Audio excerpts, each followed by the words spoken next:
So with the pre-season fastly approaching, I thought I'd do the same thing I did last year before the season started, and I would pick 8 players that I wanted to see develop and that I was excited to see over this coming season. So with that in mind, let's get straight into it. My name's Christian and this is the Welsh Sports Podcast. So I'm going to go with 2 players from each region, and I'm going to start with the Dragons, and I'm going to start with Joe Westwood.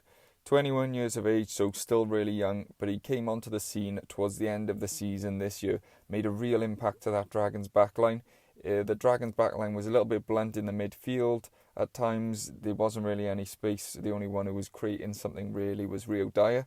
And when Westwood came in, he came in for a few games, came off the bench quite a bit. And when he was coming off, he was making instant impacts. In that Ospreys game at Judgment Day, he came on, he was breaking tackles, he was making outside runs, and he was looking really good. He's a big unit at 6'3", 15 stone, so he's a big boy. And he's got a lot of raw athletic ability, similar to like a Mason Grady, but I don't think he's quite got that pace. But he's got that big, strong tackle breaking ability, and I think we're gonna see quite a lot of him over this season. There is a lot of good centres in that Dragons room, but I think we're going to see him get opportunities, and even if he continues to come off the bench and make impacts in games, I think that's really exciting to see. A lot of hype around him at the moment with the way he sort of came into the team at the end of the season, and you can understand why. But it'd be interesting to see how he develops over the season now.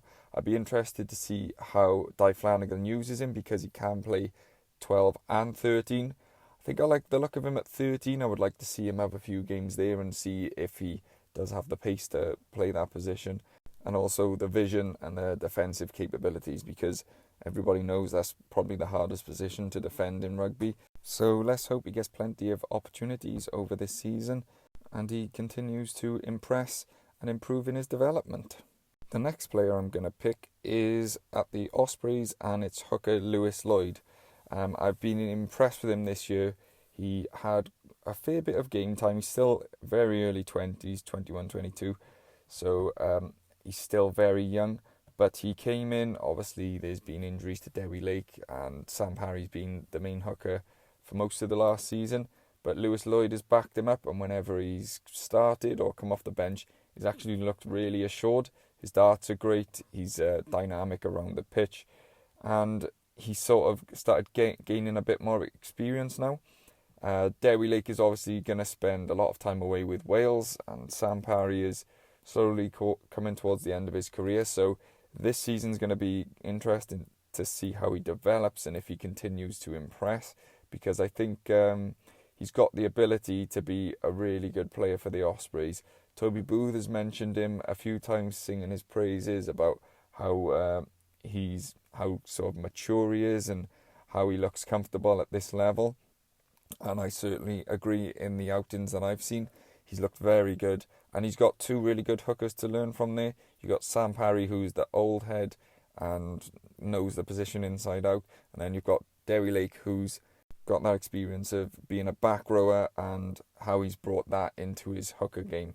So he's got good few players to learn off there. Obviously, he's going to get opportunities. Like I said, Dewi Lake is out with Wales a lot. He's got a few injury tendencies as well, so you're going to see a lot of Lewis Lloyd this season, and like I said, he's very impressive in the opportunities he's had. Very young, and but very mature in his play. So Lewis Lloyd is my second choice, and I do apologise about my hoarse voice. I've got a little bit of a sore throat, but anyway, staying in West Wales, but moving to the Scarlets. I'm going to go with a new signing, and that's Blair Murray. Someone actually commented on one of my posts and said to check him out. I do apologise, can't remember who it was. So I did check him out, and he looks good. He looks like a real prospect. He's a New Zealand schoolboy international, part of the Canterbury setup, and he's come over to the Scarlet. He is playing fullback, and he is actually Welsh qualified through his mother, I believe. So they've got the links there. This one reminds me a lot of the type of signing, like the Plumtree or the Anscombe type signing, a player who's going to come over, play for the regions, so he can have an opportunity to play for Wales. That's the feeling I get from it. But looking at his stuff online, he looks really sharp, really good footwork, really dangerous, a lot of pace, and it looks really exciting, a really attacking, bit of attacking flair he seems to have. Coming through that New Zealand setup, you'd expect his like nuts and bolts, his kicking and his handling and stuff to be top notch. I'm not sure about his defensiveness because you can't really tell from clips online, but from what I have seen, an exciting signing for the Scarlets. I think the Scarlets fans could be in for a good player here. He's going to sit at fullback, and there's sort of a bit of room there in the Scarlets, and we're not exactly blessed with too much depth at that position in Wales as well, so it wouldn't surprise me if we see a lot of him in the red jersey of Scarlets, and you never know, pretty soon in the red jersey for Wales. We saw Plumtree literally signed for Scarlets and he was straight in the Wales squad, so I don't know if Gatland has any designs on that, if he's looked at him, if he had anything to do with bringing him over. But it looks like a good signing for the Scarlets. And I'm really excited to see what this guy can do over the course of the season. And then to round off the first round of players, I'm going to go to the capital city. I'm also going to go for one of their new signings over the summer. I'm going to go with Danny Southworth. He's a loosehead prop, and he's come from Exeter, come through the academy, played a fair bit for Exeter first as well, under Rob Baxter, so you know he's obviously got a bit about him if he's come up through that system, and he's played for Rob Baxter. He is 25 and he is a lump, I gotta be honest. He looks like a big strong ball carrier. Former number 8, so a convert, but I think he converted quite a while ago now.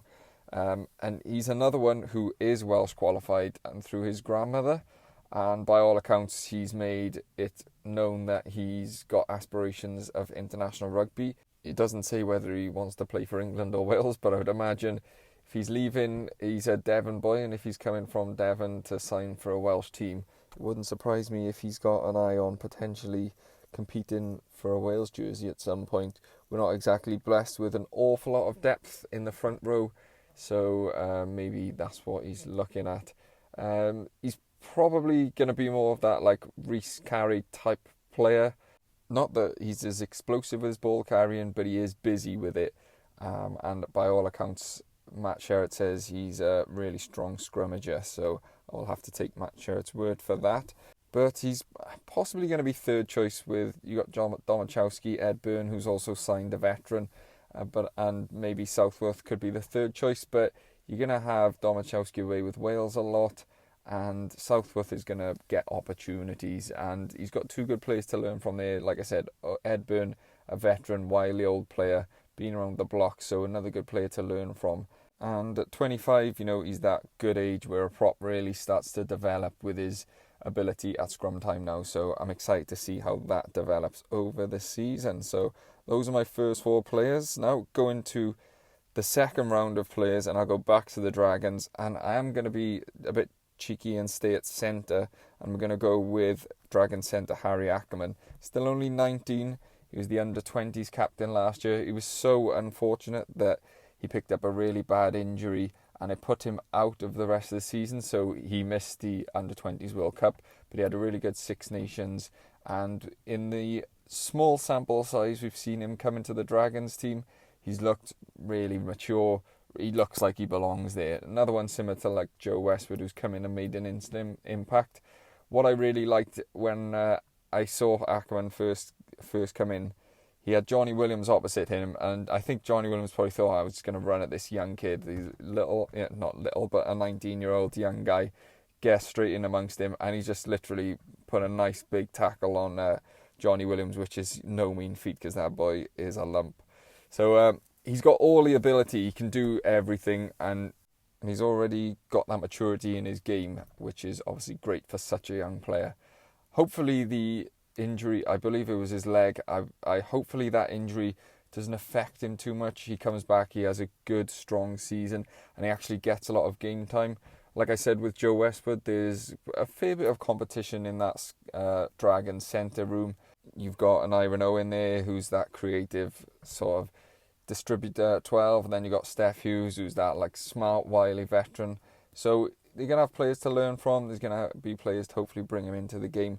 But I would be really interested if we see a few games where you've got Westwood and Ackerman partnering up, because that is a young, dynamic, strong centre partnership. I would be really excited if I was a Dragons fan and I looked at the team sheet and those guys were lining up in the midfield. He's got so much development to come, but he's already looking like a real good player. So I'm excited for this guy. I really just hope the injury doesn't affect him too much. He comes back nice and strong. My second Ospreys player is going to be Dan Edwards. And now, I know Dan Edwards is like a well-known name, so it's not really going to be like a surprise to see him perform this season. But the reason I picked him is because this season is potentially the one now where he takes that next step up. And that's what basically the Ospreys and Welsh fans should be hoping to see him take another level now. As last year come to an end, he had a few opportunities early on, and then he slowly grew into more and more game time. And then by the end, he was, you have to say, the Ospreys' first choice outside half. They were chasing vital games where they were needing 4 try bonus points, and they were starting him, giving him chances to be the guy, and he showed that he can be. What will be interesting to see now is if his development continues.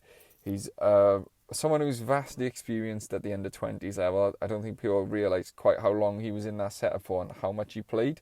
And I think that's helped with his maturity as he's come into that Ospreys team. He's full of confidence. He knows what he can do and what he wants to do. I mean, everybody can remember that Ulster game where he nailed that drop goal. And by all accounts, Alex Cuthbert and stuff was saying he called that on himself. He didn't ask for any permission. He just said, this is what we're doing. I'm going to have the drop goal. And he nailed it to win the game. So it just shows the confidence he's got and his ability. And he has got the potential to really take a step up and be involved in the Wales setup this year. It was a bit early for him this year. I agree with Gatland leaving him out, though some people were calling for him to be involved in the squad. I think that's more of a symptom of not having an outstanding outside half at the moment who's, nailed down at that spot, which obviously adds to the fact that there is an opportunity for him if he can really step up that next level and show that he belongs. I think Gatland needs to get him in the team, or at least in the squad, and then have a look at him in training and see what he thinks of him a bit closer up. My one concern on that front is Gatland seemed to, with his summer selection, seemed to be wanting to go for a bigger outside half, which is obviously Dan Edwards isn't. But I think his skill set is good enough that he can mitigate that. It's worth taking the gamble, in my opinion. But no matter what happens, I think the Ospreys have got a really solid player there, and I think he's going to be better than he was last year, which is an exciting prospect because he really looked good last year already. So, my second Ospreys player is Dan Edwards. For my other Scarlets player, I'm going to be sticking with the under-20s theme that has been pretty strong at the moment, and I'm going to go with Max Page. Only 19, had a really, really good under-20s World Cup, and it's funny because it's ironic that it was him who sort of replaced Ackerman in the centre, and he really took the opportunity, scored a hat-trick in the one game, and when he was on the pitch he looked very dangerous. I think he's going to get opportunities more so on the wing for this season for the Scarlets, because they've got a few injuries, players left, Combia went, Tommy Lewis is probably going to miss the start of the season, so I'm wondering if we see him on the wing a little bit. Also, with John Davis going, there's a little bit more space in that centre room for him to maybe get the odd opportunity in that position as well. But still so young, I don't think we're going to see lots of games from him, but I think we're going to slowly see him getting brought through as the season goes on. Maybe similar to what he did with Eddie James this year. Give him a few games at the start and then maybe bring him more on towards the tail end of the season. I think he deserves an opportunity because, like I said, his World Cup performances were really eye-catching. And to be honest, I hadn't heard of him before I saw him in the World Cup. So that just shows how much of an impact he was making in like sort of big moments when they needed someone. He was the one pulling things out the bag. So yeah, got a bit of pace, got some footballing brain and nous about him, and let's just hope that he gets a chance to show it during this upcoming season. And then finally we go to the last player, and I'm going to go for Jacob Beetham. Beetham obviously was a little bit of a surprise call-up for this summer tour, but I can understand what Gatland is looking at. He's got that all-round utility player, and he's also quite a big unit, so he's got that physicality to him as well. Playing mainly at fullback, but can play 12 and can play 10, and that's where, interestingly, Gatland is looking at him. Again, like I said about the Dan Edwards one, it seemed like it was more for his size, which isn't the right reason to pick a player, in my opinion, at 10 anyway. But it seems as though Gatland may have some sort of design of him being in that position. So I'm wondering if he's going to ask Cardiff to give him the odd opportunity in that role.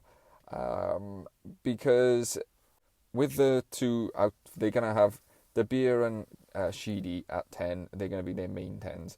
And I don't think he's going to move Ben Thomas from the centre to accommodate Gatland's wishes for him to be a 10. So I'm wondering if he's going to like sort of give him half a measure and say, I'll have a look at Beetham in that position instead. I'm not sure, just pure like speculation on my part. But as for Beetham's skill set, again, big boy. He's not the most pacey player, but he's no slouch. He's solid under the high ball, but he's got a massive boot. And we've seen it a few times this season. And you even noticed the difference when he came on in the Wales game against South Africa. You noticed the difference in the kick length that he was getting over Costello. And that is a big weapon. And that is something that obviously Gatland likes, that type of player. This year, he's going to have to establish himself as more of a week in, week out player within the squad, which I think he can full well do. My worry for him is he's not got maybe one position where you say, like, that's his position. I guess you could say fullback, but he reminds me of, like, that James Hook player who's... James Hook was a 10, but he got played in everywhere else because he was so versatile and his skill set was so good. And I'm wondering if Beetham is going to be that type of player. I'm not sure, but he's got the skill set to be that type of player who can fill in these different roles. A lot of talk of him at 12, which I can certainly understand, being the distributor and that bigger frame that he has. Though he's like a big boy, I don't know if that his ball carrying is that good to be 12. I mean, you look at like the way Ben Thomas is not a big 12, but the way he picks angles and his direct running is so like well timed, and with the intensity and the intent that he runs with. Not sure if Beetham's quite got that in his arsenal yet, but I think at fullback we'll see him get opportunities. He'll be battling out with Cam Winnett, though he's going to be the understudy to him as he's been this season. But I think he's going to find himself in matchday squads regularly now because of just that versatility that he can just come on and cover everywhere. And I'm wondering if Gatland is thinking that he's going to keep him in the squad for that reason. I'm not sure. But either way, I will want to see a big step up in just involvement and just all-round play from him this year. He's 23, so still got lots of development to go. But if you want to see him, if he's going to take a step up, want to start seeing it now. He's obviously got coaches that back him in Sherratt and, interestingly, Gatland, so you're going to see him get given every opportunity. And that's all for me. Let me know what you think, and I'll catch you on the next one.